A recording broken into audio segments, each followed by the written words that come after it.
Hello dear viewer and welcome back to my channel. If you don't know me, my name is Alice and I'm an artist and I document my experiences as an artist and just generally stuff about my art. But I also feel like a little bit of a phony right now because if you go on my channel, you will find that there are essentially no videos about my own art. But I'm hoping to change that with this video and to show you, the viewer, a little bit of my art so you can just kind of see what sort of stuff I create and what you can expect from me as an artist. There are sort of two reasons behind why I wanted to film this video, the first being what I already mentioned, but also that around this time last year, I was sort of deciding what I wanted to pursue for a master. And when I decided that I wanted to pursue a master in illustration, I of course had to do my research and to look up what sort of portfolios were successful at a master's level. And I actually found that there's not a ton of information out there. Most of the information is kind of for a bachelor's in illustration, which I suppose would make sense. There's more people that do a bachelor than a master. But ultimately, the requirements of a bachelor's portfolio as opposed to a master's portfolio, those are different things. So I found it difficult to kind of gauge exactly what it was that was wanted from me. So this video is intended to also fill that gap and to show what a successful master's portfolio specifically for illustration looks like. So I will be showing you my portfolio in this video. And I will of course just start this video with a small disclaimer, which is that of course every art school is looking for something different. And of the 6 or so master's programs that I applied to, I was accepted into 2. So you can of course interpret my portfolio as you so wish, but I will just say that I was accepted into Edinburgh University's MA illustration program, which is generally seen, if you look at the league tables at universities, as one of the best programs, if not the best program in the UK for illustration. So that is kind of my credentials, if you will. I will also say that the other places that I applied to were mostly not illustration programs. I applied also to a lot of fine arts programs, specifically in France and also in the Netherlands.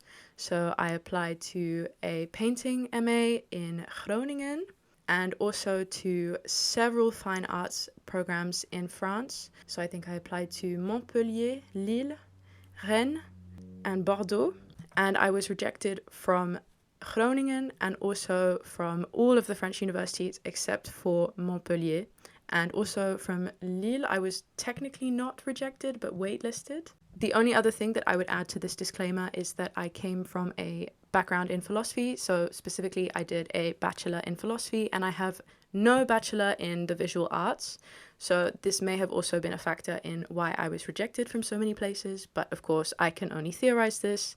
Most places were very vague for the reasons that I was rejected, but ultimately this also can just be down to the fact that a lot of art schools are looking for something different. If they just think that you are not the right sort of student for them, then they can reject you based on that. It's not a reflection of whether you are a good artist or a bad artist, but more so what they're looking for. So yeah, I will just say that Edinburgh University was the one that I accepted and will be going to in September. So let me show you my portfolio. So here is my title page, and I will also just give a bit of an introduction to my thought process behind my portfolio while you look at it. So of course I came from a background in philosophy, so I really wanted to play into this with my portfolio. I did not want to frame it as a weakness, but as a strength in my application. Basically, I just want it to be, this is something that most applicants won't have. Most applicants will come from a background in visual arts, and I come from philosophy, which makes me special. And I would suggest that you do the same if you're coming from a background that is not the visual arts and you're hoping to do a master in illustration or something similar. So we can now look at my title page, and this is a picture of a few of my sketches and drawings over time, and also with my little oil painting palette, some oil paints, and also a little cup of tea on the side. So obviously there are reasons behind this. One is just that I mostly work with oil paint, so I wanted to show that in my opening picture. It's all just to kind of show what sort of art it is that I'm interested in without giving away too much about what's in the portfolio. There's nothing here that I actually put in my portfolio. It's just like, oh, here's the vibe. Let's get into the kind of opener of it all. So as I said, I wanted to play into the philosophy side of it, and what I kind of primarily focused on in philosophy was the exploration of identity and what that means, and I wanted to connect basically what I'd done in philosophy with my artwork. So I opened with this slide. It's a lot of text, I'm sorry, but I think it just kind of tells the viewer, the person looking at my portfolio, exactly where it is I stand, and to kind of show them basically what I want to show them in the portfolio in general. I'm not going to read the slides because there's a lot of text.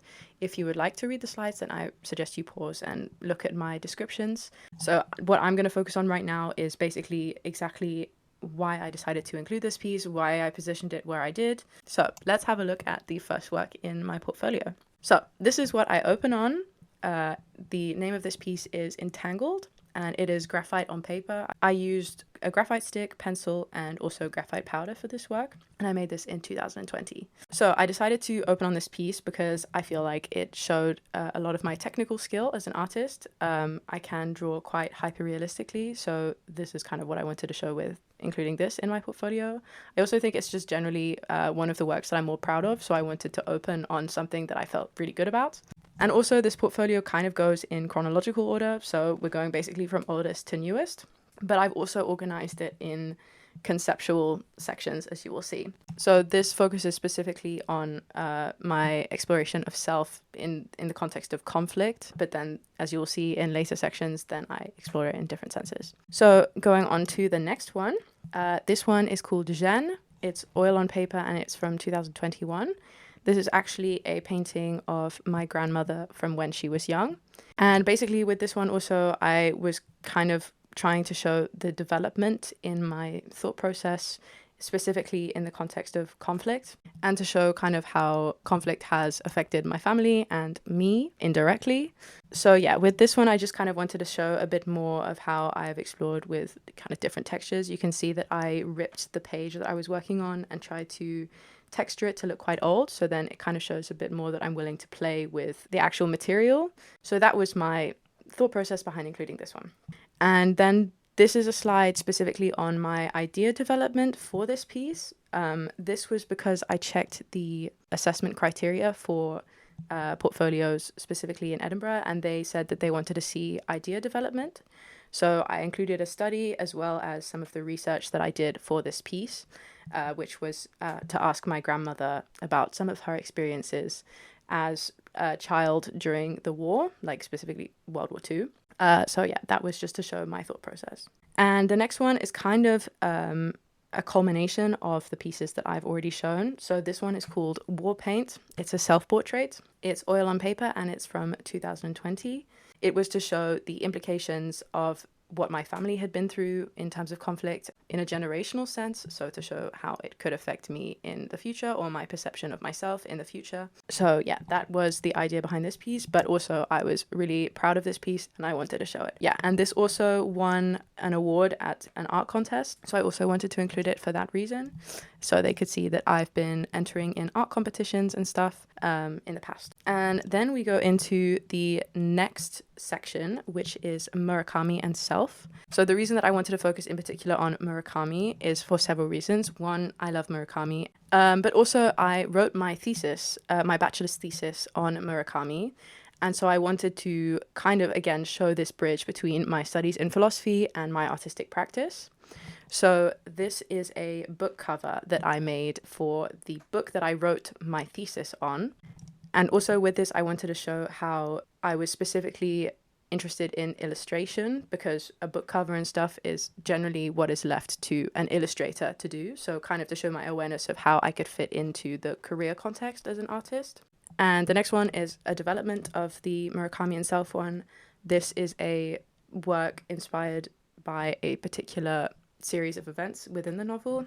And I included this one because part of the assessment criteria for the portfolio was to show an awareness of sequential image making.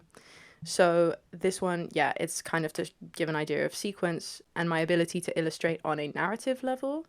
So yeah, this was a scene that I chose from the Wind Up Bird Chronicle and that I illustrated into a sequence. And then we go into the next section, which is modernity and self. So as you can see, I want to talk about how identity fits in the modern world.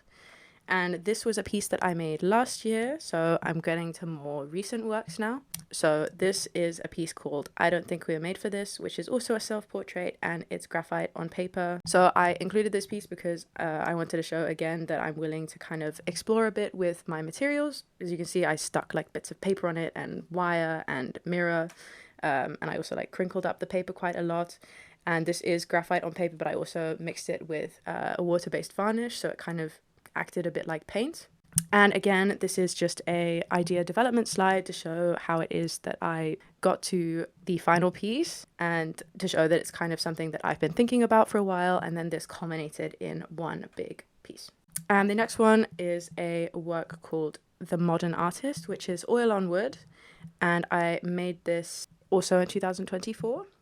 I really liked this piece. That's honestly why I included it. I was quite proud of it, and also like just to show my technical skill and also awareness of modern day challenges like AI and the threat that that poses to artists. And then the final work for this section, which is called Gestation Period, which is also a self-portrait. I have a lot of self-portraits in here. And this is gesso and acrylic paint, which is on an old blind that I found in the thrift store, like the blinds that you close your windows with. I found it in a thrift store, and I thought this is an amazing idea to paint on this.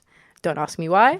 But again, this was to show my exploration of material and what you can work with. So that's why I decided to include this one. And also I will say that the pictures that I've tried to include in the portfolio are intended to sort of contextualize each of the works. So here I literally also included pictures of my work in a window, because also quite specifically when you look at the work individually, you don't see immediately that it's a blind. So I wanted the person viewing my portfolio to be very aware that it was a blind. And then I split my portfolio into another section, which I titled Practical Skills. So this was kind of less to do with my thinking as an artist and showing exactly how I work as an artist, and more so just to show this is what I'm doing, and specifically these are the things that I'm doing to kind of improve as an illustrator, and also just to show like I'm technically capable.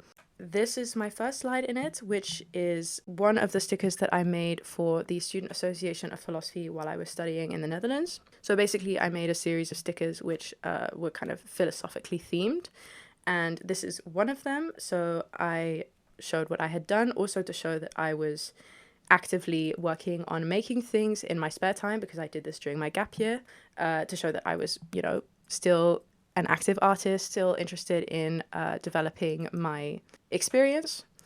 So that's why I included this one. And also I took some pictures of it on an iPad so they could see it in the context and how it was printed and so forth.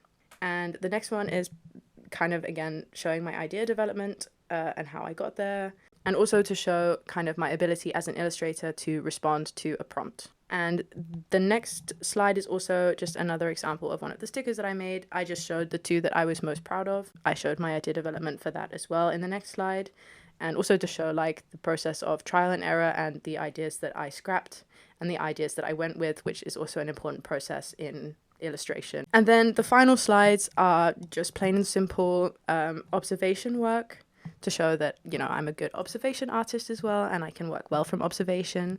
So I included a series of studies that I've done over time, and this is like ranging from 2020 to like 2024, I think. And I also included this to show that I've done work specifically in 2022 to 2023, because I didn't include a whole lot of this work in my portfolio, but I was active as an artist during this time.